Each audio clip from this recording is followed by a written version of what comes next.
Welcome to episode number 2 of Colorado TechCast. Hey everybody, Trapper here. Colorado TechCast brings you interviews with entrepreneurs, thought leaders, and technology pioneers from across the state. We provide a behind-the-scenes look at who's doing what, why, and how you can get involved. Join us each episode to hear stories and lessons from pioneers. In this episode, I'll speak with Brian Pontarelli, founder and CEO of Inversoft.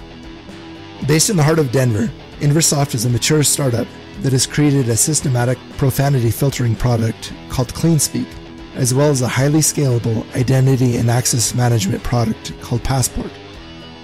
Inversoft was born when Brian identified a market gap that led him to develop CleanSpeak. His hard work paid off in a lucrative deal with Nintendo that enabled him to quit his day job and fully invest his time with Inversoft.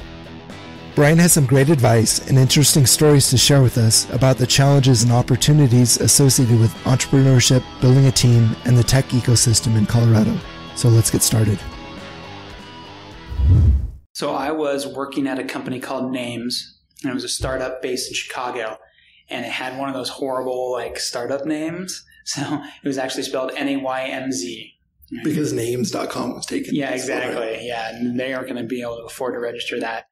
So we were doing reputation management, and what we were doing was we were buying AdWords for people's names. And in order to get AdWords to approve your ad, it had to it couldn't have any profanity, it couldn't have obscenities, obviously, it couldn't even have certain blacklisted phrases. So they asked me to go out and look for a filter. I looked for days and there was nothing. So I decided, well, I'm going to build this, right? So I talked to everybody. I'm like, hey guys, you mind if I take this home and I build this in my spare time? They're like, no, we're doing this social network thing. We don't care about filters.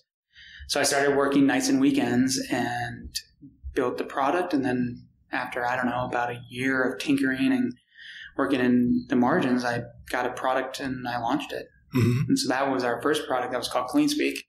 And even then it wasn't it hadn't taken off. It took me years to refine it and get customers on it and have them help me figure out what the market actually needed. But that's where the first idea came from. And then I signed a fairly substantial contract with Nintendo, and that allowed me to quit the day job. And nice. The rest of it's downhill. Right. So what does Inversoft mean? So originally it was called Inverness Software, and Inverness Software was supposed to be a security company. It was all based on pen testing and how you lock down boxes and how you do intrusion detection. And Inverness was a stronghold in Europe. I think it was in the UK. So I kind of just came up with the idea, and I registered invernesssoftware.com. And after about a week of typing that, I'm like, this is horrible. No one's going to type this. No one's going to find this. This name sucks. So I said, well, how can I shorten it? So I came up with Inver and then Soft. So I smashed the two together. Only the domain was registered. And so this was back in the time where you couldn't hold on to a domain after it expired. The second it expired, it was gone. And so I stayed up until midnight the day that it expired, and I registered it, and I got Inversoft. Just on the fly, right? Just on the fly, exactly. What year did you start Inversoft? So I acquired the domain name in 2000, 99, 2000. I incorporated the company in 2005. And then I actually started making money and building the company out in 2008. So, long time. Yeah. How long have you been in Colorado? So I'm a native. I was born at St. Anthony's North. My parents still live in Wheat Ridge. And so I was in Chicago for 5 years.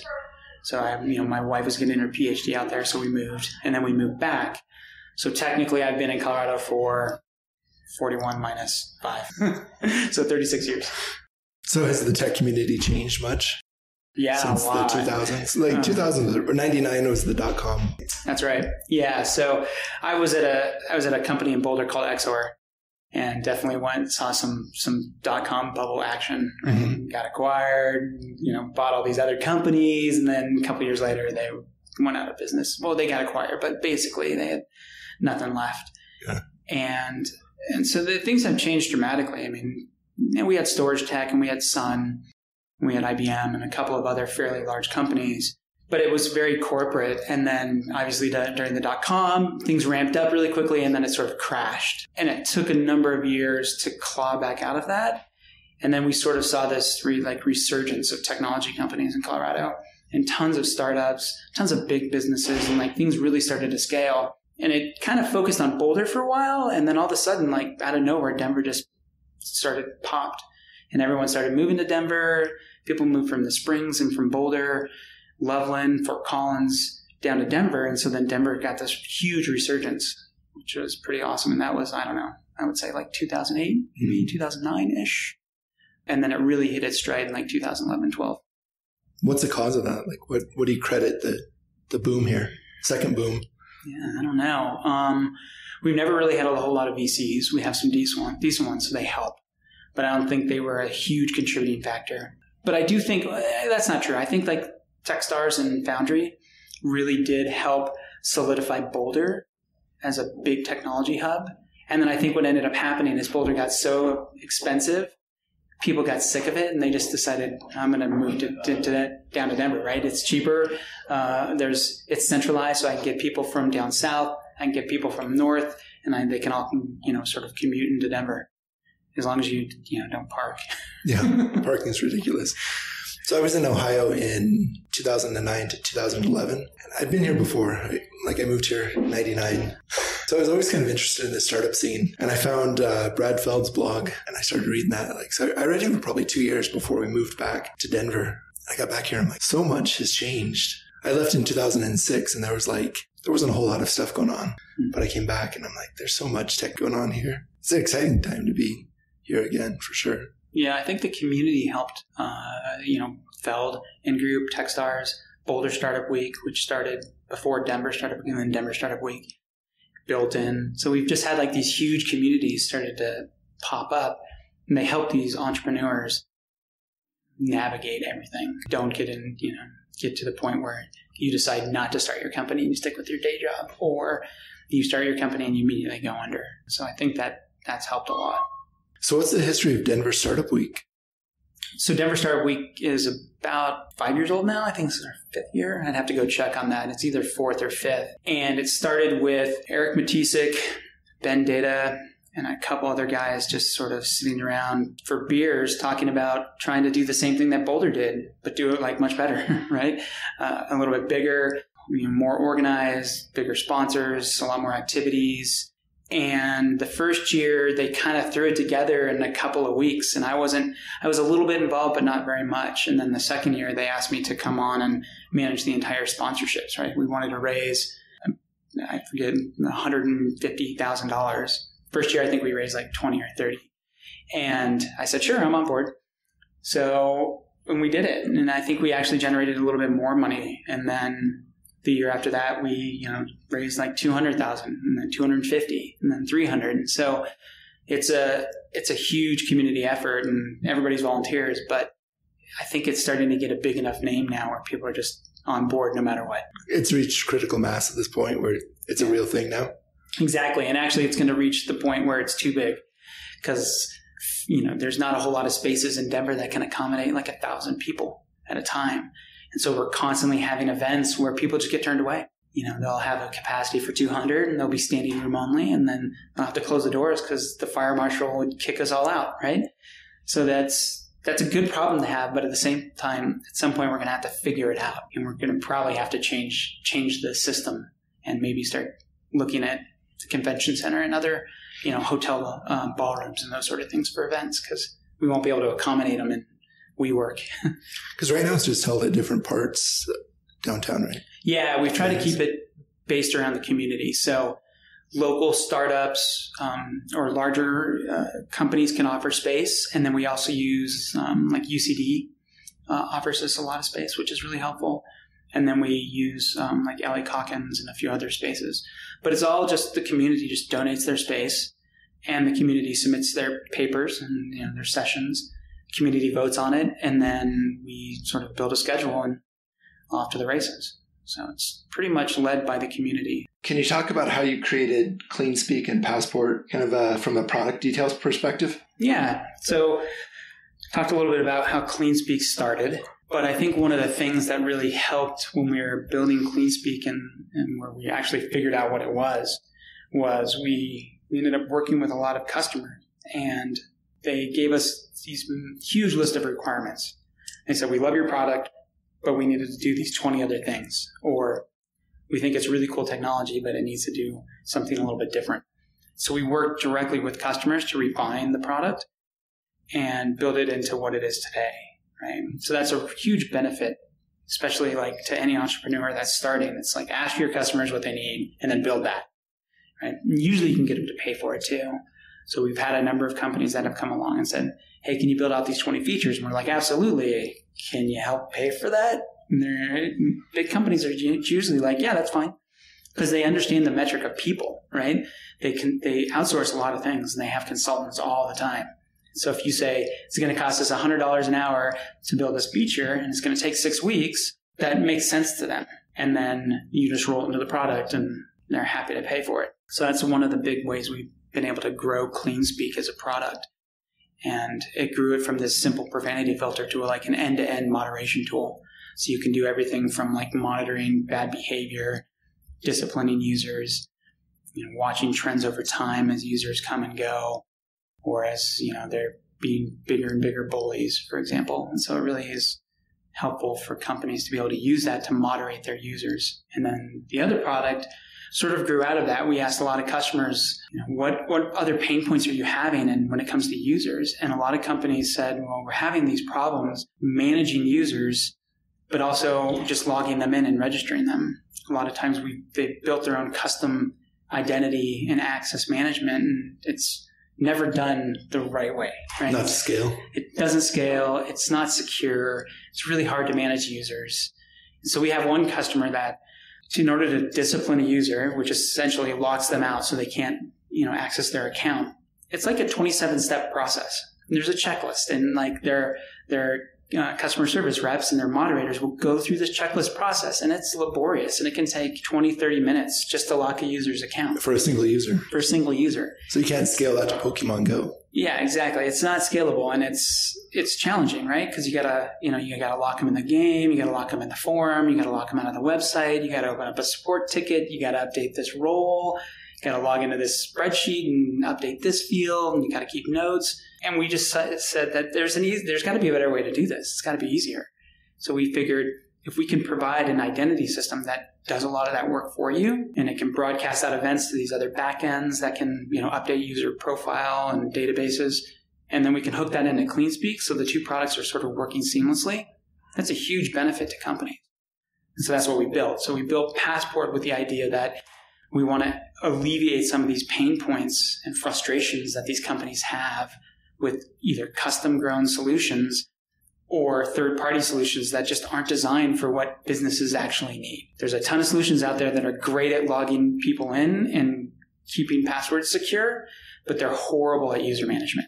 So what most companies need is an end-to-end solution, not just an authentication solution. So Passport grew out of CleanSpeak? I mean, they both deal with users, right? One's dealing with the profanity, obscenities, and all the bad parts of users. And then the other one's dealing with the identity, the registration, and then the user management. So we kind of like bill ourselves as like the user company. And we like the idea that each of the products fits into that, sphere of what it takes to manage your users. Interesting. Is the moderation done by the customer, or do you guys moderate it? Or is there like AI built into it? There's definitely, we try and get rid of a lot of the low-hanging fruit. So there's not any AI built into it, but we automate on a set of rules what people are allowed to do, and then you can automatically lock their account if their reputation score hits a certain threshold. So that takes care of 99.999% of it, right?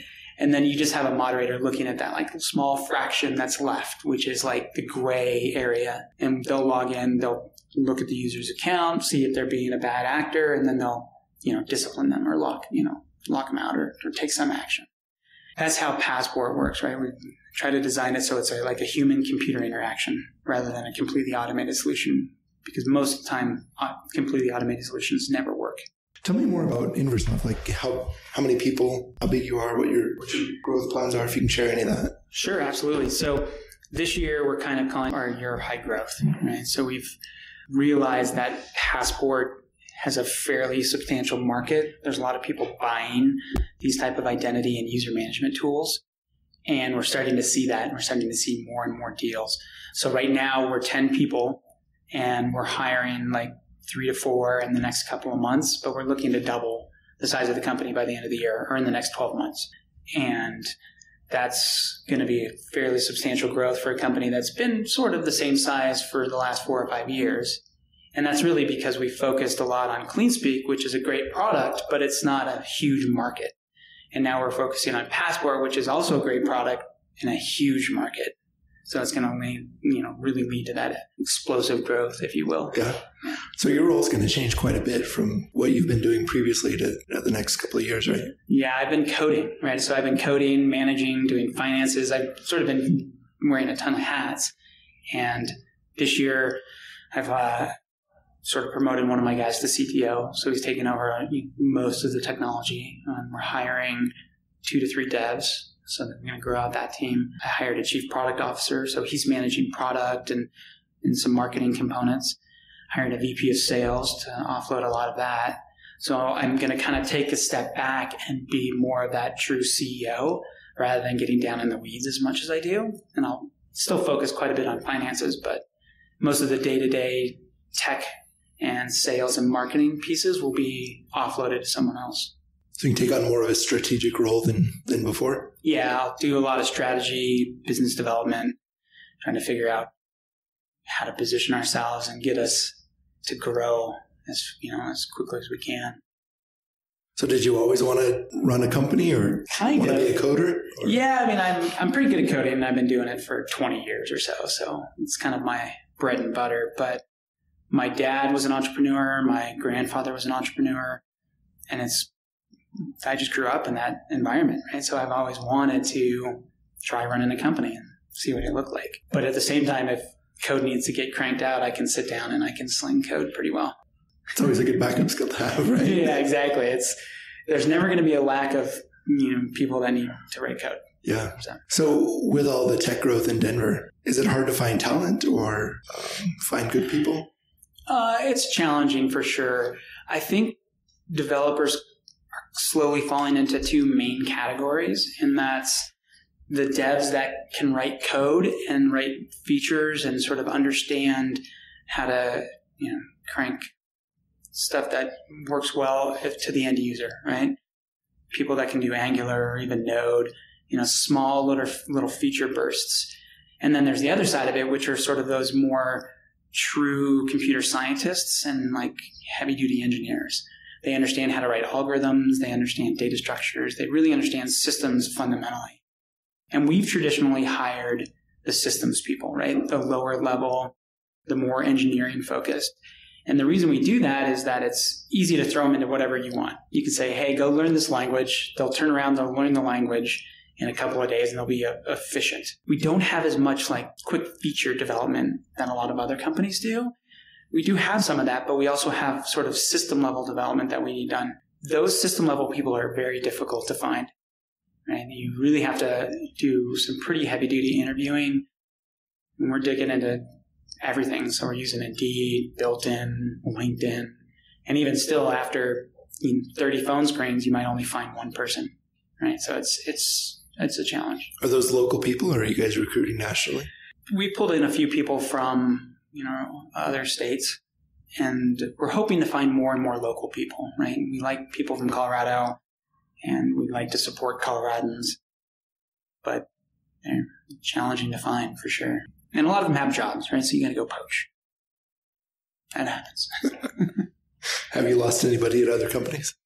Yeah, we've definitely lost a couple of pretty solid engineers. Some folks, just the startup scene didn't end up being their shtick. And then others, they didn't get poached necessarily, but they were certainly looking for something with a bigger company that fit what they were, what they needed in their, at that specific point in their lives. So that's happened, but that's just part of business. Yeah. So what are some of the challenges that you've had as you've grown the company? I think our biggest challenge has always been capital. So we're bootstrapped, didn't raise VC, no funding, and we only hire and expand when we close deals. That gives us a lot of flexibility, but it's also a big constraint.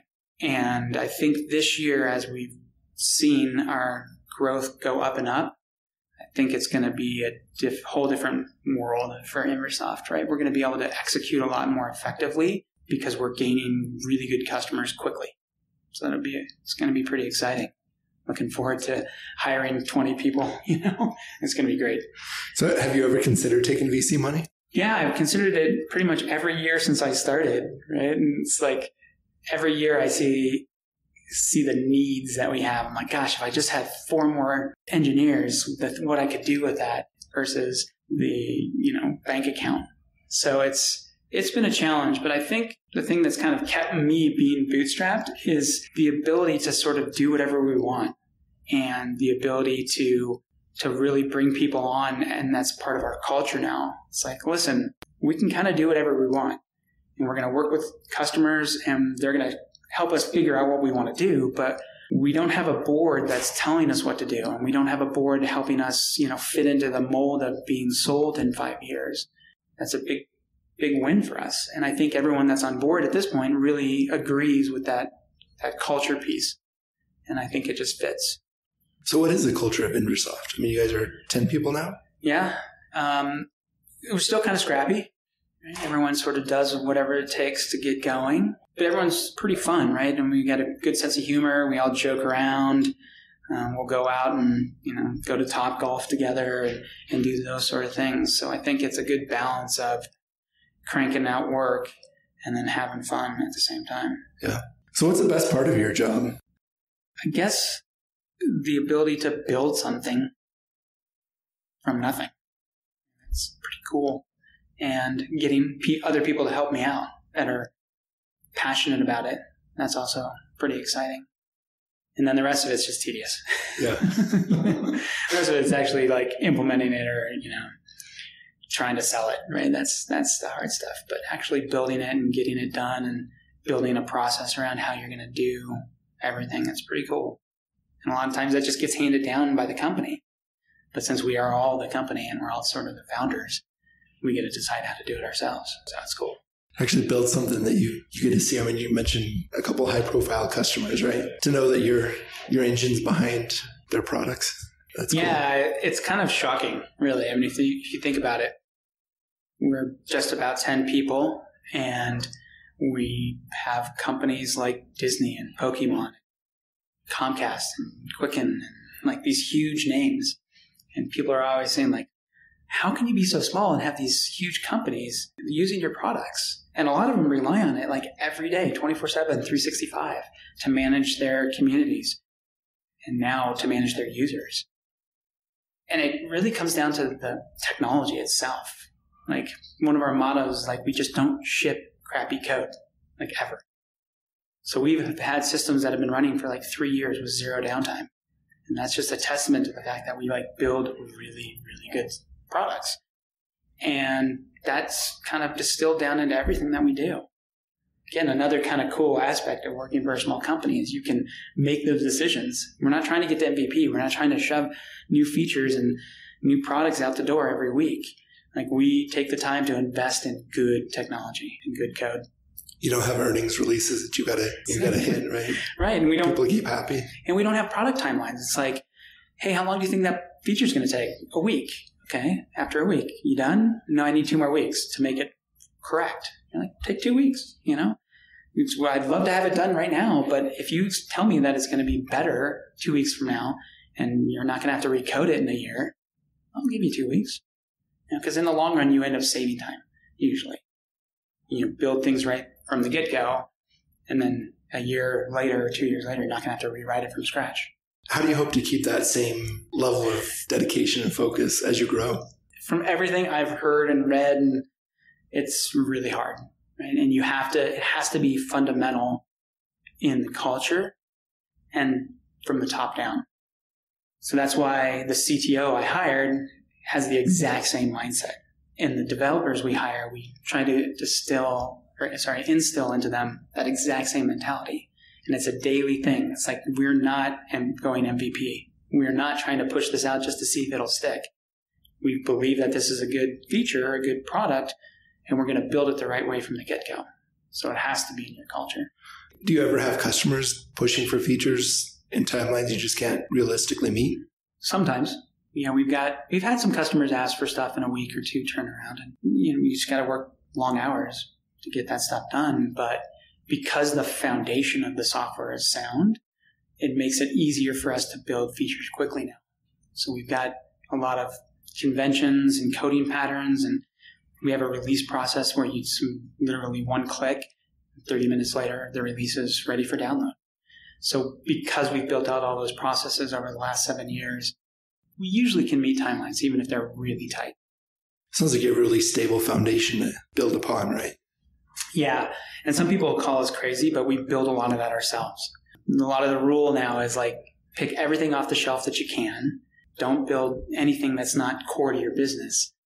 But since we're a product company and we actually have like on-premise releasable enterprise software, we kind of feel like everything's almost a core piece of our product, right? So like the build process, the release process, a lot of our frameworks like our MVC, and we don't go crazy and build everything because that would take years. But there are a lot of components that we build ourselves because it really does become part of our company and part of our product. And one of the cool things is when we find a bug, we don't have to submit a bug to another group and then wait 6 weeks for them to turn it around. We just go fix it and release it that day.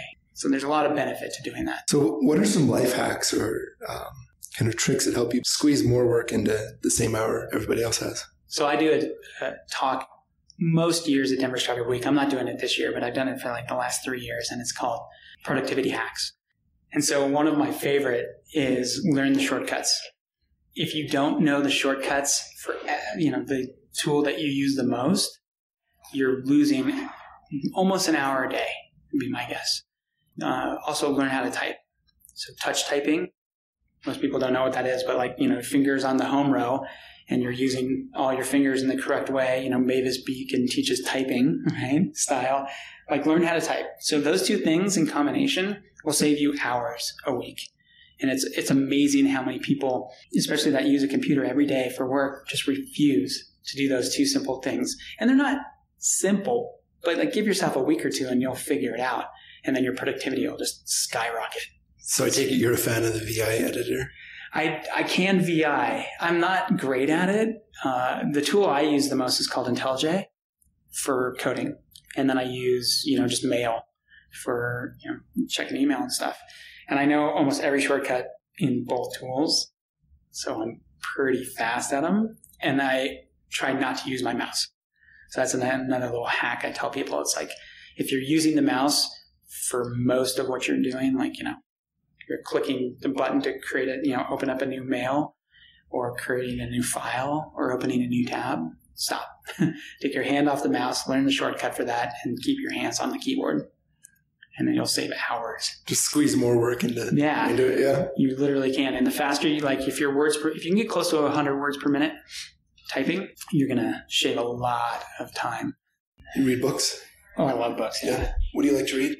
Sci-fi, cyberpunk stuff, some fantasy. It's not my favorite, but I'm a nerd, so I have to read the fantasy. William Gibson. Yeah, I love Gibson, and I've just finished Daniel Suarez, I think is the name of the writer.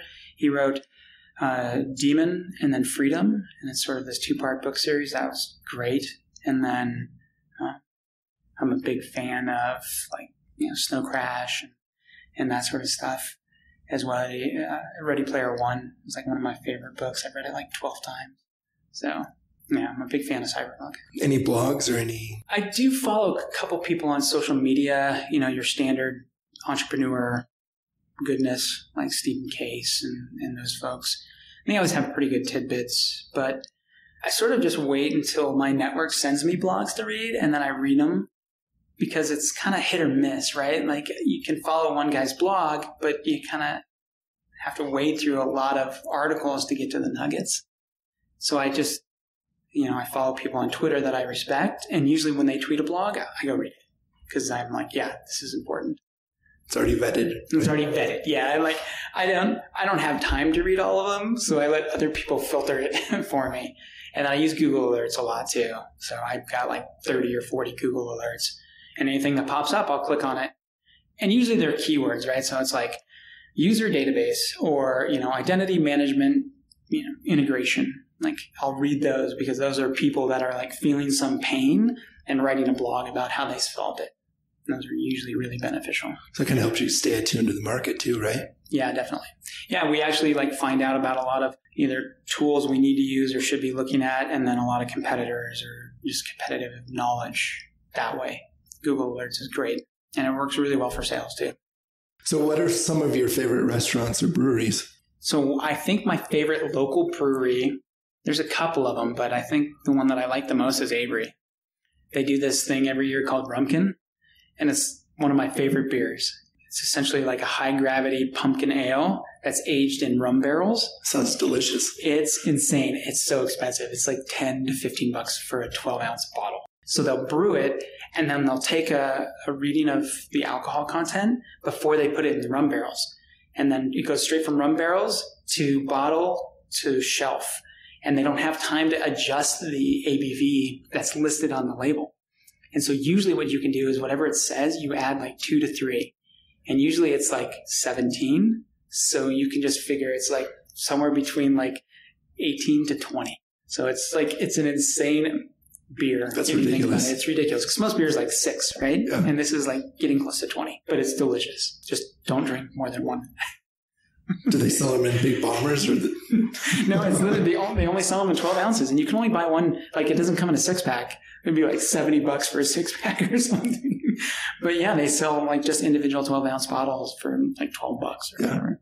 It's crazy. Check that out. But yeah, and then Avery, obviously, they do a bunch of really good Belgian ales, and then I like New Belgium as well. I'm a Belgian junkie, so doubles, quads, and triples are sort of my favorite style. So what do they have out here at WeWork? We don't have our beer tap. So like they keep saying they're going to put a beer tap on the second floor, but we've got kombucha and then cold brew from Novo, which is delicious because Novo is one of the best roasters in town for coffee. And then they just stock the fridge with just random beers. Usually they're pretty good. So they've got stuff from Avery, and then they've got Breck, Fort Collins. So lots of good brew. Any Great Divide? Ooh, that's a good question. I think they do usually bring in some Great Divide. Great Divide's awesome. Such good beer. The Oatmeal Yeti Stout is nectar. Yeah, it's really good. There's every once in a while Great Divide do like a barrel-aged version of the Yeti. It's really good. So is there anything that you want to talk about that we haven't touched on yet? Not really. Hardest business decision, I was thinking about that one, but I don't know if I've had one yet. Laying people off is always hard. The thing that's horrible about it is you get better at it. So like the more you do it, the better you get. And it's just an unfortunate part of being in business is having to let people go. But I'm not good at it yet, but I'm getting better, I guess. Which again is horrible. Getting more efficient at firing people. Yeah, exactly. And you just you get better at talking to them. First time I did it, I was like, I didn't sleep the night before, and I had to talk to my wife. I'm like, God, I'm so nervous about this. I don't know what's going to happen. And now I'm like, I'm ready, which is, I guess, getting better at it, but at least I'm not losing sleep. So it sucks, but you got to do it. Yeah. Sort of decide that you have to let somebody go because they're just not supporting the family. That's a really hard thing to come to terms with. It's like, gosh, I want to do everything I can to help. But at the same time, we're a bootstrapped small company. It's like, I can't even afford to. I need to get a person in that spot that's going to be efficient as quickly as humanly possible. That's hard. Well, hopefully as you continue to scale the company that you won't have to face that as often. No. You want to give a plug for CleanSpeak or Passport? Sure. So Passport is our relatively new identity and access management tool, but it also does pretty much everything you need when it comes to user management. So we kind of say when the user registers till they log in, or you need to lock their account, or you need to delete them, or you want to get reports about how many people are logging in, peak times, monthly active user reports. You want to send users email. You want to localize those emails so that they can be sent in Spanish if the user speaks Spanish. So if you look at all of those features, normally that's like 2 to 3 years of dev. And most companies don't do it all at once, right? They span it over 5 years. But wouldn't it be great if you had all those features right out of the box with just a couple of lines of code each? So that's what we're trying to solve. We're trying to help companies solve all of their user management problems and get all the features that they need with very little dev. As turnkey as possible for the enterprise. Exactly. And we also look at ourselves as a software partner, right? A development partner. You need a feature that we don't have, we'll build it for you, right? This isn't just we kick it over the wall and you're on your own. We're pretty good at doing feature dev. And so we're just looking for companies to come on board and start using Passport and then say, hey, it'd be great if you had this other feature. And we'll go implement it. Brian, thanks for your time. Thanks for coming on Colorado TechCasting, telling us all about Inversoft. Yeah, you're welcome. This has been great. I'm always on the lookout for future guests. So if you know anyone with an interesting story to tell, or you yourself would like to come on the show and talk about what you're building, then drop me a line. Thanks for tuning into this episode, and join us next time when we bring you stories of another digital pioneer from Colorado.